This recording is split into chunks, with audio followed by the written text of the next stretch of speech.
In classrooms across the country, teachers are changing the future of student success. That's why the Stride Professional Development Center is committed to solving teachers' greatest challenges with live events and a growing library of on-demand professional development content. On March 1st, teachers everywhere are invited to join Stride PD Center's award-winning conference, Promising Practices 2024. Promising Practices connects teachers to practical strategies and innovative resources they can apply directly in the classroom.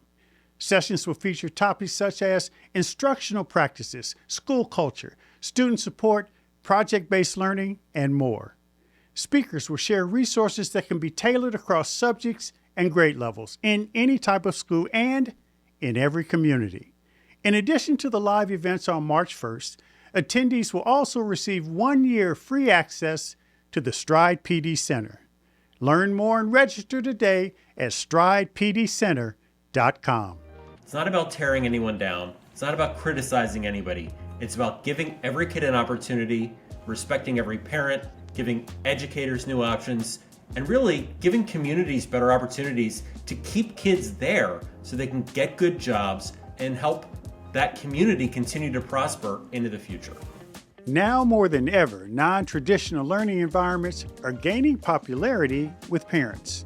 In fact, a 2023 parent survey revealed that nearly half of parents said they would be sending at least one child to a different school for the 2023-2024 school year.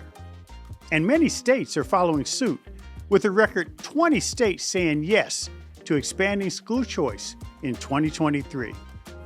What is the state of the school choice movement today? What's leading parents and states to make a shift? And what do parents need to know about finding the right learning environment for their children? This is what I want to know, and today I'm joined by Andrew Campanella to find out. Andrew Campanella is one of the nation's leading experts on school choice. He serves as the president and CEO of the National School Choice Awareness Foundation, a nonprofit organization with a mission to inform, inspire, and empower parents to discover, navigate, and evaluate schools and education options. He joins us today to discuss the state of the school choice movement. Andrew, welcome to the show. Thank you so much, Kevin. It's a pleasure to be here with you. You know, we go so far back, and particularly when it comes to this issue of school choice, educational freedom, educational choice. But really, it's about parent empowerment, isn't it? Absolutely it is. It's about trusting parents to make decisions about the people they know about more than anybody else on this planet, their kids, and empowering them to decide how and where their kids learn. Whether that is a traditional public school, public charter school, public magnet school, private or faith-based school, online school, homeschooling, or micro-schooling. And yes, it seems like the list keeps getting longer and longer. It's about trusting families, empowering them, and letting them be even more involved in their children's learning. I want to talk about that. I want to talk about sort of the origins of National School Choice Week, which has blossomed into this huge undertaking all over the country. And of course, about where we are in the state of the school choice movement. But Andrew, we've known each other a long time. I want to unpack your educational experience. When I talk to folks who are active in the school choice movement, I'm often intrigued by their own experience. My understanding is you had a really good educational experience growing up. I did. I had a great educational experience growing up. I went to traditional public schools from grades K through 12 in New Jersey. I love my schools. I love my teachers. I did pretty well. The only time I ever got in any trouble was when I went to a school board meeting and said that they shouldn't raise the budget without giving our teachers a raise so that they could spend money on a new stadium or whatever. And that got me in some hot water, but I still stand by what I said. No, I had a great experience. And you know, Kevin, I think you realize this as well more than anybody else. This is not about, school choice is not about saying that one type of school is not a good fit for all kids. It's about saying that if there are students out there who could be better served in a different environment, then let's give them access to those different environments. Yeah, and that's absolutely right. Now, by the way, how old were you when you did that thing with the school board? I was a junior in high school, and I was brought into a meeting that I didn't know was going to happen. This is the day after I said something, and the day after it got printed in the newspaper. And in the meeting was the chair of the Board of Education, the superintendent of schools, and the principal. And they put an apology in front of me to sign, and I wouldn't do it. And so I called the newspaper again. I guess that was where I got my start in education advocacy. Well, and also you're starting journalism because you went to school and you got involved in journalism. And I knew you had that rabble rouser in you as a young person. I just knew it. What I'm leading to is with that background, that bent toward activism, that bent toward really speaking your mind and speaking truth to power, what led you to the parental choice movement?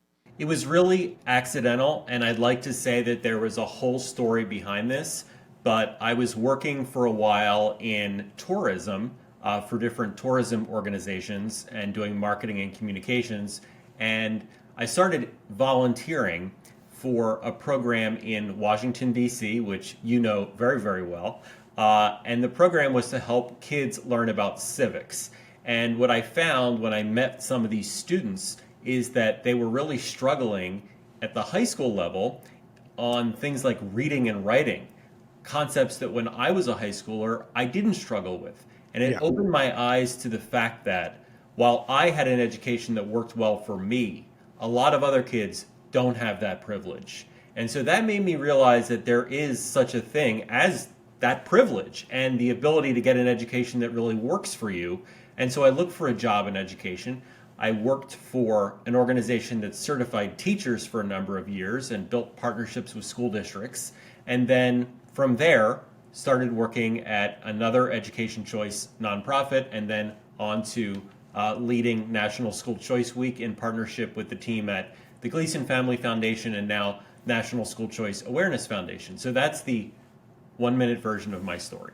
What's interesting about that, and the reason why I asked, because we all have different paths on our journey toward being advocates for school choice. I had a similar experience. I went to great schools, great high school, great college, law school. It wasn't until I was in elective office, it's almost sad to say, and I realized the disparity, how stark the disparity was. It changed everything for me. And one would think that there are people out here in public life, in community activism, they know there are stark differences. Why are we so accepting of the fact that so many kids aren't getting what they deserve in school? Right. And why are we so determined as a society to coddle adults while still denying kids basic opportunities to learn? To me, I've never understood that. What I've never understood is this. If an adult in a budget office might have some uncertainty at the end of the year, they can figure out a way around that or work to solve for it. But if a kid in 4th grade cannot read or write, if his or her parents don't have the opportunity to get that child up to grade level and succeed, that child does not have a way to work around that. It is much harder for that child to thrive throughout his or her life. And so why are we so worried about somebody stuck in a back office somewhere, as important as that job might be, who is an adult and can work around a solution or a problem, than we are about a child in 4th grade, 3rd grade, other grades who can't solve for themselves these challenges because they haven't been taught. And we still are facing that. And that led you, me, others to wholeheartedly embrace this idea of quality options and making them available for kids. And by the way, there's been an explosion in terms of these quality options that are available to parents. I want to talk about that. But beforehand, talk about the start and how the idea of National School Choice Week was germinated, because that led to a recognition and a bringing together of all the various school officials, parents, students who are involved in alternative options and promoting alternative options and school choice options for families. And it really was a coalescence, if you will, and you helped drive that. Talk about the beginnings of that organization. Sure. So National School Choice Week got its start in 2011 when a private family foundation, the Gleason Family Foundation, wanted to invest in school choice work, but wanted to invest their resources in ways that would raise awareness among parents of all of the different options that they had for their kids' education, as well as broad awareness about the importance of providing families with these choices. And so they looked at the landscape of different awareness movements and outreach campaigns that were out there and realized there was no one time of year or one event where people who support different types of choice could coalesce and center their activities around. And so they worked to create National School Choice Week. I joined the team in that first year, and then in its second year, became president after School Choice Week 2012. And we worked to recruit schools to participate, folks from public, charter, magnet, private, online, home, microeducation now, you name it, to celebrate the need for options and opportunities for families, number one, the benefits of providing families with those opportunities, number two, and three, to empower parents and inform them that where these options exist, they should go look into them so they can make good decisions for their kids' education. And since we don't take a position on policy and we have sort of an equal awareness perspective of all the different options out there, people have naturally wanted to join in. And so what started with about 100 events in 2011 has grown to this year going to be more than 26,000 events and activities spanning 77% of U.S. counties. What's amazing about that, and as you know, I was involved early on in many of the events around the country. I think it was 2012. I really proved and earned my stripes when my wife and I went to a School Choice Week event in Alaska. It was minus 20 degrees in January. Yeah. But it was so nice because you could feel that there was momentum growing around the country. Everyone wanted to be a part of it. And to grow from that 100 to 26,000 is a testament to where we are. And you know what's interesting with the growth of school choice that I'm seeing now is so many families are with multiple children are availing themselves of their options, and they don't get caught up in the modality game. I mean, they may have a kid in a traditional public school, in a private school, in a charter school, in a specialty school, but they don't get caught up in that. They really are trying to figure out what's best for their child. And I think the School Choice Week highlighted that. Well, thank you. And you're absolutely right. There's so many multiple choice families out there where, like you said, one student might go to a private school, another student might go to an online school, another student in their family might go to the district public school. And so what I have told families since I started working in this area of education navigation, helping families navigate the different choices they have is, it doesn't really matter what type of school it is. It matters if the school works for you, your family, and your child, and really meets your child's interests, talents, needs, and challenges. And so we're seeing more and more families adopt that mindset that we're not stuck to a brand as much as we are going to go to environments that have the qualities we're looking for, the attributes that matter. And I think that's a good thing. And also, it's helping break down this stigma that school choice, in its broadest sense, is somehow about attacking one type of school and elevating another. It's really not. It's about letting all great options rise. Yeah. As I said, we're seeing this explosion now, but part of the explosion, in addition to the work you've done, in addition that many parents and activists have done over the years, candidly came through COVID because parents got a chance to, peek under the tent, and some parents realized, wow, this school really does not work for my child, and they started to become more open to options, and that has led to this incredible explosion. Talk about what has happened since COVID which has contributed to more awareness and, frankly, better opportunities for parents to access more and more robust options for their kids.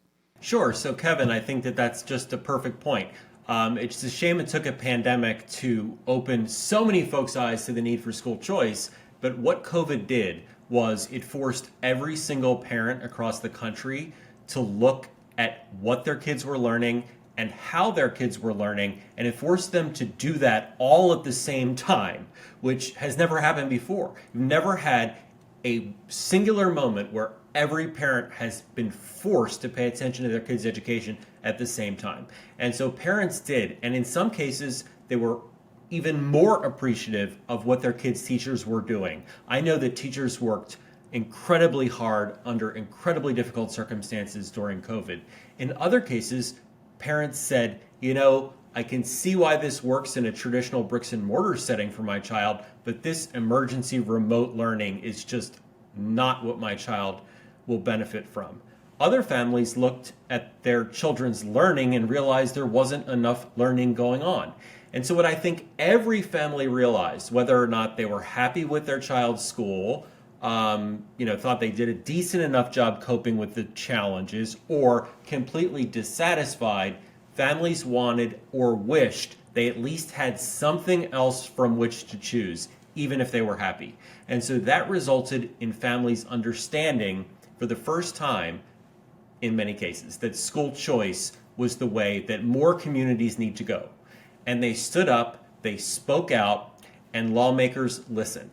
And in just the last 12 months, in just the last year, 20 states have expanded school choice and educational freedom in some way, shape, or form. In some places like New York, the expansion was relatively small, but still important, allowing for more charter schools. In other states like Iowa, Florida, and Arkansas, the expansions were bigger, giving families almost universal access to every type of school out there. And so we are seeing a fundamental transformation of education in this country, and that transformation is focused around giving families more and better options.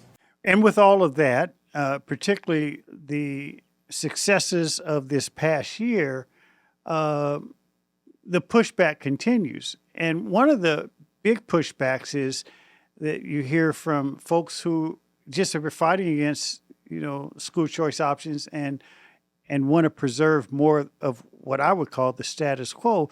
One of those pushbacks is, well, you're talking about universal ESAs or universal, scholarships. You're still taking money away from traditional schools. Some of those same arguments that we've heard for years. And when you have more success, some of those arguments even become more pointed. How would you respond to those arguments that we know are being made by people who are really against expanded choice options? Yes, so I love the argument that we've heard for the past 20 years, and you've probably heard it way longer than I have, Kevin, not to say that you're... Anyway. I'm gonna get I wear it well. I wear it well, my friend. And hot water here. Don't you love the argument when people say, I'm all for school choice, but I just don't like fill in the blank, vouchers, ESAs, tax credit scholarships, charter schools. And the person making that argument is essentially saying that they want families to have options, but not the options you're talking about. And so what I want to challenge all those folks to do is this. Try to pass an open enrollment law in your state that lets parents choose any public school outside of their zone or outside of their district. Because you will find that the same people who on one hand say, I support choice, but I really want to support our public schools, will line up and oppose that open enrollment proposed program just as vociferously as they oppose a voucher. Because all it is for them is about mitigating and limiting budgetary uncertainty. It is not about doing what is right for kids. It is about making the jobs of folks who are making financial decisions easier. We need to make the lives of our kids easier, not focus so much on the dollars and cents and how they move around. That's not to say money isn't important. Of course it is. but let's fund all options. Let's increase funding for public schools while supporting options and choices for families at the same time. Well, I think you're right. And the other thing I would say quite simply is there is an interesting reality to folks who really historically and traditionally and even currently raise their voices against school choice options. And that is this. The loudest voices against school choice are the ones that have school choice. That's right. I mean, to me, it's very interesting that if you are a working class family who happens to be African American, Latino, or, white for that matter, and your child is in a school that doesn't serve him or her well, you're all for school choice. I've yet to run into families fighting against school choice whose kids are trapped in bad schools. But if you have the means and you are able to send your child to a private school, or you can afford to move in a neighborhood that has a great school district, then it's just not the same reality. Don't you find that to be the case? Absolutely. I have never met a single person who, thought that their children should be stuck in a school that didn't work for them.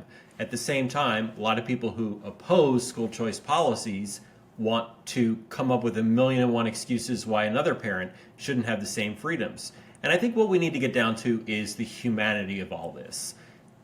In the debate over school choice, on both sides of the equation, both pro and con, I think some of the debate has gotten a little vitriolic. To me, it's about one thing, and that's this. Let's give every kid the chance to learn, thrive, succeed, and be happy. Because happiness is important. We are only one of the only countries in the world where happiness is enshrined in our founding documents. Let's give every community as many schooling options as they have options for parks and recreation. And let's not think so much about what they're called, but about how those options serve families. To me, that's what this should be about.